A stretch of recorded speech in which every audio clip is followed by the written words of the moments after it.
জান খাইবা? না না আপা, আমরা এসব খাই না, সরি। কই বিটিভি নিউজ রিপোর্টার গুলো কই? তোমরা কি এখন নিউজ করতে পারো না যে উত্তরবঙ্গে জাম্বুরার বাম্পার ফলন হয়েছে? গোলাপের রং লাল, লঙ্কা অনেক ঝাল। এদিক ওদিক কি দেখছো? তুমি আমার মা। সে তো আপা আপনাকে দেখেই বোঝা যাচ্ছে যে আপনি অনেকজনের খাওয়া একটা।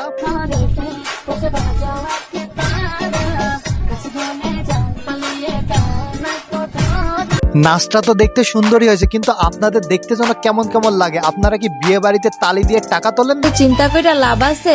তুমি যাবা, আরেকজন আসবে, তোমাকে নিয়ে ভাবার টাইম আছে? আপা আপনাকে তো দেখতে একটা প্রতিবন্ধীর মতো লাগে। আপনার গুনার মতো টাইম তো দেশের মানুষের মধ্যে নাই। আর যা হওয়ার হইছে, তুমি সুখে থাকলেই হইছে। আমার কি, আমার কাছে তোমার মতো অনেক আছে। অনেক কোথা থেকে আসছে? রেট কি আগের থেকে কমাই দিয়েছেন নাকি? 600 থেকে কি 300-তে চলে এসছে নাকি এখন রেট? তোমার এত সবার পাত্তা দেওয়ার স্বভাব কি লিগা? আমি বুঝি না, তুমি কি লয়াল নাকি দয়াল? আপনি যদি ইমোতে কাস্টমার সার্ভিস খুলে রাখেন তাহলে সেই ব্যাটার দয়াল হলেই বা কি সমস্যা? সবাই ভাবে আমি প্রেম করি, আসলে আমি বিয়ে করে ফেলেছি। খুব ভালো কাজ করছেন আপা, খুব ভালো কাজ করছেন, কারণ মার্কেট এখন 300 টাকার জিনিস চলে না কিন্তু। আজকে ভিডিওটি এই পর্যন্ত ছিল। যদি ভিডিওটি ভালো লেগে থাকে তাহলে ফেসবুক পেজটি ফলো করে দিবেন, আর কেউ যদি ভিডিওটি ইউটিউব থেকে দেখে থাকেন তাহলে ইউটিউব চ্যানেলটি সাবস্ক্রাইব করে দেবেন। ধন্যবাদ।